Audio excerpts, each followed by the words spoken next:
Toon Bells. ಪ್ರಪಂಚದಲ್ಲಿರುವ ಎಲ್ಲ ಬಣ್ಣಗಳನ್ನು ಎಲ್ಲರಿಗೂ ಹಂಚಿ ನನ್ನ ಹತ್ತಿರ ಬರುವಷ್ಟರಲ್ಲಿ ಬಣ್ಣಗಳೆಲ್ಲ ಮುಗಿದು ಹೋದವೆಂದು ದೇವರು ನನ್ನನ್ನು ಹೀಗೆ ಬಿಟ್ಟು ಬಿಟ್ಟನಾ? ಅದೊಂದು ವಿಶಾಲವಾದ ಅರಣ್ಯ. ಆ ಕಾಡಿನ ಒಂದು ದೊಡ್ಡ ಮರದ ಮೇಲೆ ಒಬ್ಬ ತಿಳುವಳಿಕೆಯುಳ್ಳ ಕಾಗೆ ವಾಸಿಸುತ್ತಿತ್ತು. ಒಂದು ದಿನ ಆ ಕಾಗೆ ಕೆರೆಯ ದಂಡೆಯ ಮೇಲೆ ಕುಳಿತು ನೀರಿನಲ್ಲಿ ತನ್ನ ಪ್ರತಿಬಿಂಬವನ್ನು ನೋಡಿಕೊಳ್ಳುತ್ತಿತ್ತು. ಅಪ್ಪಾ, ಈ ಕಾಡು ಎಷ್ಟು ಸುಂದರವಾಗಿದೆ ಅಲ್ವಾ? ಈ ಹೂವುಗಳೇನೋ ಗಾಢ ಕೆಂಪು ಬಣ್ಣದಲ್ಲಿ ಹೊಳೆಯುತ್ತಿವೆ. ಆ ಮರದ ಎಲೆಗಳೇನೋ ಎಷ್ಟು ಹಸಿರಾಗಿ ಕಳೆಕಟ್ಟಿವೆ. ಆದರೆ ನಾನೇಕೆ ಹೀಗೆ ಕಲ್ಲಿದ್ದಲಿನಂತೆ ಕಪ್ಪಗಿದ್ದೇನೆ? ಪ್ರಪಂಚದಲ್ಲಿರುವ ಎಲ್ಲ ಬಣ್ಣಗಳನ್ನು ಎಲ್ಲರಿಗೂ ಹಂಚಿ ನನ್ನ ಹತ್ತಿರ ಬರುವಷ್ಟರಲ್ಲಿ ಬಣ್ಣಗಳೆಲ್ಲ ಮುಗಿದು ಹೋದವೆಂದು ದೇವರು ನನ್ನನ್ನು ಹೀಗೆ ಬಿಟ್ಟು ಬಿಟ್ಟನಾ? ಏನೇ ಆಗಲಿ, ಅಸಲು ಈ ಕಪ್ಪು ಬಣ್ಣದಿಂದ ನನಗಾಗುವ ಲಾಭವೇನು? ಈ ಲೋಕದಲ್ಲಿ ನನಗಿಂತ ಸುಂದರರು ಯಾರಿದ್ದಾರೆ ಎಂದು ಈ ದಿನವೇ ತಿಳಿದುಕೊಳ್ಳಬೇಕು. ತನ್ನ ಬಣ್ಣವನ್ನು ನೋಡಿ ಬೇಸರ ಪಡುತ್ತಿದ್ದ ಕಾಗೆಯ ಹತ್ತಿರಕ್ಕೆ ಅಷ್ಟರಲ್ಲಿ ಒಂದು ಮೊಲ ಬಂದಿತು. ಏನ್ ಕಾಗೆ ಅಣ್ಣ, ನೀರಿನಲ್ಲಿ ನಿನ್ನ ಮುಖ ನೋಡಿ ಯಾವುದೋ ಆಳವಾದ ಆಲೋಚನೆಯಲ್ಲಿ ಮುಳುಗಿ ಹೋಗಿದ್ಯಾ? ಏನಾದರೂ ತೊಂದರೆ ಆಗಿದೆಯೇ? ಒಂದ್ಸಲ ಅತ್ತ ಇತ್ತ ನೋಡು, ನನ್ನನ್ನು ನೋಡು, ನನ್ನ ಹಾಲಿನಂತಹ ಬಿಳಿ ಬಣ್ಣವನ್ನು ನೋಡು, ಎಷ್ಟು ಚೆನ್ನಾಗಿದೆ. ಈ ಕಾಡಿನಲ್ಲಿ ಎಲ್ಲರೂ ನನ್ನನ್ನು ನೋಡಿ ಆಹಾ ಎಷ್ಟು ಸುಂದರ ಎನ್ನುತ್ತಾರೆ. ಆದರೆ ನಿನ್ನನ್ನು, ಆ ಕಪ್ಪು ಬಣ್ಣವನ್ನು ನೋಡಿದರೆ ಯಾರಿಗೂ ಅಷ್ಟೊಂದು ಪ್ರೀತಿ ಬರಲ್ಲ ಅಲ್ವಾ? ಪಾಪ, ನಿನ್ನ ಸ್ಥಿತಿ ನೋಡುತ್ತಿದ್ದರೆ ನನಗೇ ಬೇಸರವಾಗುತ್ತಿದೆ. ಎಂಥ ಮಾತು ಹೇಳಿದೆ ಮೊಲ್ದಣ್ಣ, ಮನಸ್ಸಿಗೆ ನೋವಾಗುವಂತೆ ಮಾತನಾಡುತ್ತಿದ್ದೀಯಾ.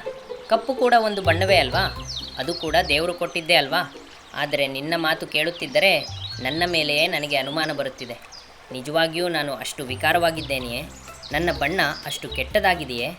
ಅಯ್ಯೋ, ನಾನು ನಿನ್ನನ್ನು ಚೆನ್ನಾಗಿಲ್ಲ ಎಂದು ಹೇಳುತ್ತಿಲ್ಲ ಕಾಗೆ ಅಣ್ಣ.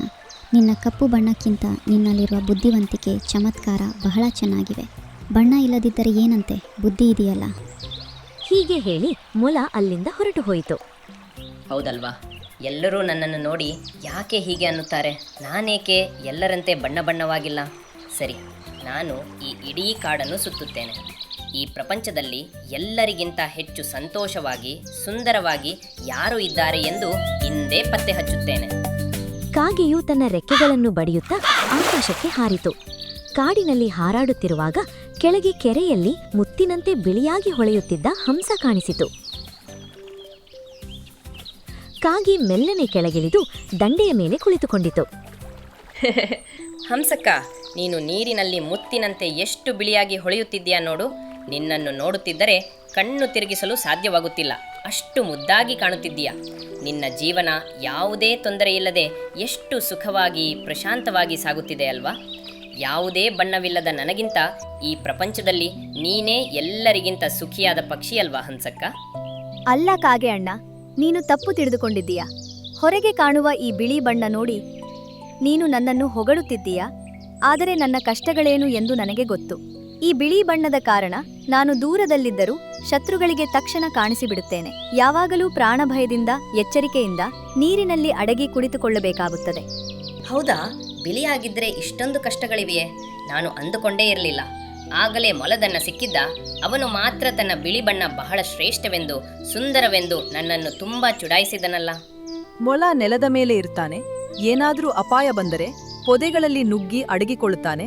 ಹಾಗಾಗಿ ಅವನಿಗೆ ಸರಿಯಾಗಿದೆ. ಆದರೆ ನಿನ್ನ ಕಪ್ಪು ಬಣ್ಣದ ಬಗ್ಗೆ ಎಂದಾದರೂ ಯೋಚಿಸಿದ್ದೀಯಾ? ಆ ಬಣ್ಣದಿಂದಾಗಿ ನೀನು ಮರದ ಕೊಂಬೆಗಳ ಮರೆಯಲ್ಲಿ ಕತ್ತಲಲ್ಲಿದ್ದರೂ ಯಾರಿಗೂ ಕಾಣಿಸುವುದಿಲ್ಲ. ಅದೆಷ್ಟು ಸುರಕ್ಷಿತವಾಗಿದ್ದೀಯಾ? ಹಂಸದ ಮಾತುಗಳು ಕಾಗೆಗೆ ತುಂಬಾ ಹೊಸದಾಗಿ ಎನಿಸಿದವು. ನನ್ನ ಮಾತು ನಂಬು ಕಾಗೆ ಅಣ್ಣ. ನನಗಿಂತ ಆ ಮರದ ಮೇಲಿರುವ ಗಿಣಿಯೇ ಬಹಳ ಮುದ್ದಾಗಿ, ಬಣ್ಣ ಬಣ್ಣವಾಗಿ ಇರುತ್ತದೆ. ಒಂದು ಸಲ ಹೋಗಿ ಆ ಗಿಣಿಯನ್ನು ಕೇಳು, ಅವರು ಎಷ್ಟು ಸಂತೋಷವಾಗಿದ್ದಾಳೆ ಎಂದು. ಕಾಗೆ ಉತ್ಸಾಹದಿಂದ ಆಕಾಶಕ್ಕೆ ಹಾರಿತು.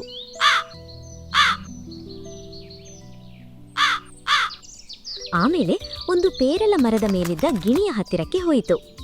ಗಿಣಿಯಮ್ಮ, ಗಿಣಿಯಮ್ಮ, ನಿನ್ನ ಈ ಹಸಿರು ಸುಂದರ ಬಣ್ಣ, ಆ ಕೆಂಪು ಬಾಗಿದ ಕೊಕ್ಕು, ಅಬ್ಬಬ್ಬಾ ಎಷ್ಟು ಮುದ್ದಾಗಿದ್ದೀಯಾ ಗೊತ್ತಾ?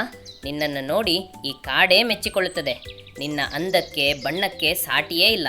ನೀನು ಮಾತ್ರ ಬಹಳ ಸಂತೋಷವಾಗಿದ್ದೀಯ ಅಲ್ವಾ? ಅಯ್ಯೋ, ನೀನು ತುಂಬಾ ಮುಗ್ಧ ಕಾಗೆ ಅಣ್ಣ. ನನ್ನ ಬಣ್ಣ ಎಲೆಗಳಲ್ಲಿ ಬೆರೆತು ಹೋಗಲು ಸಹಾಯ ಮಾಡುತ್ತದೆ ಎನ್ನುವುದು ನಿಜ. ಆದರೆ ನಿನಗಿರುವ ವಿಶೇಷತೆ ನನಗಿಲ್ಲ ಗೊತ್ತಾ? ರಾತ್ರಿ ವೇಳೆ ನೀನು ಎಲ್ಲಿದ್ದರೂ, ಯಾವ ಮರದ ಮೇಲೆ ಕುಳಿತಿದ್ದರೂ ಶತ್ರುಗಳಿಗೆ ನೀನು ಸಿಗುವುದೇ ಇಲ್ಲ. ಆ ಕತ್ತಲು ನಿನಗೆ ಜೊತೆಯಾಗುತ್ತದೆ. ನಿನ್ನ ಬಣ್ಣ ನಿನಗೊಂದು ಮಾಯಾ ಕವಚ ಇದ್ದಂತೆ. ನನ್ನನ್ನು ಯಾರಾದರೂ ನೋಡಿದ ತಕ್ಷಣ ಹಿಡಿಯಲು ನೋಡುತ್ತಾರೆ. ಮಾಯಾ ಕವಚವೇ? ಕೇಳಲು ತುಂಬ ವಿಚಿತ್ರವಾಗಿ ಅದ್ಭುತವಾಗಿ ಇದೆಯಲ್ಲ. ಅಂದರೆ ಯಾರಿಗೂ ಕಾಣಿಸದಂತೆ ನನ್ನ ಕೆಲಸಗಳನ್ನು ನಾನು ಸ್ವತಂತ್ರವಾಗಿ ಮಾಡಿಕೊಳ್ಳಬಹುದು ಎಂದರ್ಥ. ಭಲೇ ಹೇಳಿದೆ ಗಿನಿಯಮ್ಮ. ನನ್ನ ಕಪ್ಪು ಬಣ್ಣದಲ್ಲಿ ಇಷ್ಟೊಂದು ರಹಸ್ಯವಿದೆಯೇ? ಹೌದು ಗೆಳೆಯ, ನಾನು ಮರದ ಎಲೆಗಳಲ್ಲಿ ಅಡಗಿಕೊಂಡರೆ ಮಾತ್ರ ಪಾರಾಗಬಲ್ಲೆ. ಇಲ್ಲದಿದ್ದರೆ ತಕ್ಷಣ ಸಿಕ್ಕಿ ಬೀಳುತ್ತೇನೆ. ಜೊತೆಗೆ ನಿನಗಿರುವ ಬುದ್ಧಿವಂತಿಕೆ, ಸಮಯ ಪ್ರಜ್ಞೆ ಈ ಕಾಡಿನಲ್ಲಿ ಯಾರಿಗೂ ಇಲ್ಲ. ಅಂದ ಎನ್ನುವುದು ನೋಡುವ ಕಣ್ಣಲ್ಲಿ ಇರುತ್ತದೆಯೇ ಹೊರತು ಕೇವಲ ಬಣ್ಣದಲ್ಲಲ್ಲ. ಈ ಕಾಡಿನಲ್ಲಿ ನನಗಿಂತ ಆ ನವಿಲು ರಾಜನೇ ಬಹಳ ಗಾಂಭೀರ್ಯದಿಂದ, ಬಣ್ಣಗಳಿಂದ ಕಣ್ಣಿಗೆ ಹಬ್ಬದಂತೆ ಕಾಣುತ್ತಾನೆ. ಹೋಗಿ ನೋಡು. ಕಾಗೆ ಸಂತೋಷದಿಂದ ಅಲ್ಲಿಂದ ಹಾರಿಹೋಯ್ತು. ಕೊನೆಗೆ ಕಾಡಿನ ರಾಜನಂತಿರುವ ನವಿಲಿನ ಹತ್ತಿರಕ್ಕೆ ಹೋಯಿತು. ಆಗ ನವಿಲು ತನ್ನ ಪೀರಿ ಬಿಚ್ಚಿ ಲಾಸ್ಯವಾಗಿ ನೃತ್ಯ ಮಾಡುತ್ತಿತ್ತು. ಆ ಬಣ್ಣಗಳನ್ನು ನೋಡಿ ಕಾಗೆ ಬೆರಗಾಗಿ ಹೋಯಿತು. ನವಿಲು ರಾಜನೇ, ನಿನ್ನ ಪೀಲಿಯ ಬಣ್ಣಗಳನ್ನು ನೋಡುತ್ತಿದ್ದರೆ ಆಕಾಶದ ಮಳೆಬಿಲ್ಲು ಭೂಮಿಗೆ ಇಳಿದು ಬಂದಂತಿದೆ. ನೀನು ನಿಜಕ್ಕೂ ಅದೃಷ್ಟವಂತ ರಾಜನೇ. ನಿನ್ನ ಅಂದಕ್ಕೆ ಸಾಟಿಯಾದ ಪಕ್ಷಿ ಈ ಕಾಡಿನಲ್ಲಿ ಮಾತ್ರವಲ್ಲ, ಈ ಲೋಕದಲ್ಲೇ ಬೇರೆ ಯಾರೂ ಇರಲಾರರು. ನೀನೇ ಎಲ್ಲರಿಗಿಂತ ಶ್ರೇಷ್ಠ. ನಿಜ ಕಾಗೆ ಅಣ್ಣ, ನನ್ನ ಅಂದ ಎಲ್ಲರನ್ನೂ ಆಕರ್ಷಿಸ್ತದೆ. ಎಲ್ಲರೂ ನನ್ನನ್ನು ಹೊಗಳುತ್ತಾರೆ. ಆದರೆ ಒಂದು ಸತ್ಯ ಹೇಳಲೆ, ನನಗಿಂತ ನೀನೇ 1000 ಪಟ್ಟು ಅದೃಷ್ಟವಂತ. ಯಾಕೆ ಗೊತ್ತಾ? ನಿನಗಿರುವ ಸ್ವಾತಂತ್ರ್ಯದಿಂದಾಗಿ ನೀನು ಆಕಾಶದಲ್ಲಿ ಎಲ್ಲಿಗಾದರೂ ಯಾವಾಗಲಾದರೂ ಹಾರಬಲ್ಲೆ. ನಿನಗೆ ಇಷ್ಟ ಬಂದಲ್ಲಿ ಕುಳಿತುಕೊಳ್ಳಬಲ್ಲೆ. ನಿನ್ನನ್ನು ಯಾರೂ ಬಂಧಿಸುವುದಿಲ್ಲ, ಯಾರೂ ತಡೆಯುವುದಿಲ್ಲ. ನಾನು ಹೀಗೆ ಸುಂದರವಾಗಿದ್ದೇನೆಂದೇ ಮನುಷ್ಯರು ನನ್ನನ್ನು ನೋಡಿ ಮೆಚ್ಚುವುದು ಮಾತ್ರವಲ್ಲ, ನನ್ನನ್ನು ಹಿಡಿದು ಪಂಜರದಲ್ಲಿ ಬಂಧಿಸಲು ನೋಡುತ್ತಾರೆ. ನನ್ನ ಸ್ವಾತಂತ್ರ್ಯವನ್ನು ಕಸಿದುಕೊಳ್ಳುತ್ತಾರೆ. ಅಸಲಿ ಅಂದ ಎನ್ನುವುದು ಕೇವಲ ಪೀಲಿಯಲ್ಲಿ ಅಥವಾ ಬಣ್ಣದಲ್ಲಿ ಇಲ್ಲಲ್ಲ ಕಾಗೆ ಅಣ್ಣ. ನಾವು ಮಾಡುವ ಕೆಲಸಗಳಲ್ಲಿ ನಮಗಿರುವ ಸ್ವಾತಂತ್ರ್ಯದಲ್ಲಿ ಇದೆ. ಅದೇ ನಿನ್ನ ಅಸಲಿ ಅಂದ. ಹೀಗೆ ಕಾಗೆ ಮತ್ತು ನವಿಲು ಸಾಯಂಕಾಲದವರೆಗೆ ಹರಟೆ ಹೊಡೆಯುತ್ತಾ ಕಾಲ ಕಳೆದವು. ಅಷ್ಟರಲ್ಲಿ ಮೆಲ್ಲನೆ ಕತ್ತಲಾಗುತ್ತಿತ್ತು. ಪೊದೆಗಳ ಮರೆಯಿಂದ ಒಬ್ಬ ಬೇಟೆಗಾರ ಬರುವುದನ್ನು ಕಾಗೆ ಗಮನಿಸಿತು. ಅವನು ಮೆಲ್ಲನೆ ಹೆಜ್ಜೆ ಹಾಕುತ್ತಾ ನವಿಲನ್ನು ಹಿಡಿಯಲು ಸಿದ್ಧನಾದನು. ಕತ್ತಲಾಗುತ್ತಿರುವುದರಿಂದ ಕಪ್ಪು ಬಣ್ಣದ ಕಾಗೆಗೆ ಬೇಟೆಗಾರನಿಗೆ ಕಾಣಿಸಲೇ ಇಲ್ಲ. ಲೇ ಬೇಟೆಗಾರನೇ, ಕತ್ತಲಾಗುತ್ತಿದ್ದಂತೆ ಕಳ್ಳನ ಹಾಗೆ ಬಂದು ನನ್ನ ಗೆರೆಯನನ್ನು ಹಿಡಿಯುತ್ತೀಯಾ? ಇರು, ನನ್ನ ಪ್ರತಾಪ ಏನೆಂದು ನಿನಗೆ ತೋರಿಸುತ್ತೇನೆ. ಈ ಕಪ್ಪು ಕಾಗೆ ಮನಸ್ಸು ಮಾಡಿದರೆ ಏನಾಗುತ್ತದೆ ಎಂದು ನಿನಗೆ ಈಗಲೇ ಅರ್ಥವಾಗುತ್ತದೆ. ನಿನ್ನನ್ನು ಸುಮ್ಮನೆ ಬಿಡುವುದಿಲ್ಲ. ಕಾಗೆ ತಕ್ಷಣವೇ ಗಟ್ಟಿಯಾಗಿ ಕಾವ್ ಕಾವ್ ಎಂದು ಭಯಂಕರವಾಗಿ ಕೂಗುತ್ತಾ ಬೇಟೆಗಾರನ ಕಡೆಗೆ ವೇಗವಾಗಿ ಹಾರಿತು. ಕಾಗೆ ತನ್ನ ಕೊಕ್ಕಿನಿಂದ ಅವನ ತಲೆಯ ಮೇಲೆ ಕುಕ್ಕಲು ಮುಂದಾಯಿತು. ಹಠಾತ್ತಾಗಿ ಕತ್ತಲಿನಲ್ಲಿ ತನ್ನ ಮೇಲೆರಗಿದ ಕಾಗೆಯನ್ನು ನೋಡಿ ಬೇಟೆಗಾರ ಬೆದರಿ ಹೋದನು. ಅಮ್ಮೋ, ಇದೇನು ಈ ಕಾಗೆ ಹೀಗೆ ನನ್ನ ಮೇಲೆ ಬೀಡುತ್ತಿದೆ? ಬಾಬೋಯ್, ಪ್ರಾಣ ಉಳಿಸಿಕೊಂಡ್ರೆ ಸಾಕು. ಭಯದಿಂದ ಬೇಟೆಗಾರ ತನ್ನ ಬಲೆಯನ್ನು ಬಿಟ್ಟು ಅಲ್ಲಿಂದ ಓಡಿ ಹೋದನು. ಆಮೇಲೆ ಕಾಗೆ, ನವಿಲು ಮತ್ತು ಮೊಲ ಮೂವರು ಒಂದೆಡೆ ಸೇರಿದರು. ನೋಡಿದ್ಯಾ ಮೊಲದನ್ನ? ಬೆಳಗ್ಗೆ ನೀನು ಕಪ್ಪಗಿದ್ದಾನೆಂದು ಕಾಗೆ ಅಣ್ಣನನ್ನು ಅದೆಷ್ಟು ಹೀಯಾಳಿಸಿದೆ. ಆದರೆ ಆ ಬಣ್ಣದ ಕಾರಣದಿಂದಲೇ ಆ ಕತ್ತಲಿನಲ್ಲಿ ಕಾಗೆ ಅಣ್ಣ ಬೇಟೆಗಾರನಿಗೆ ಕಾಣಿಸಲಿಲ್ಲ. ತನ್ನ ಬುದ್ಧಿ ಮತ್ತು ಧೈರ್ಯದಿಂದ ಇಂದು ನನ್ನ ಪ್ರಾಣ ಉಳಿಸಿದ. ನಿಜ ಹೇಳಿದಿರಿ ನವಿಲು ರಾಜನೇ. ನನ್ನನ್ನು ಕ್ಷಮಿಸು ಕಾಗೆ ಅಣ್ಣ.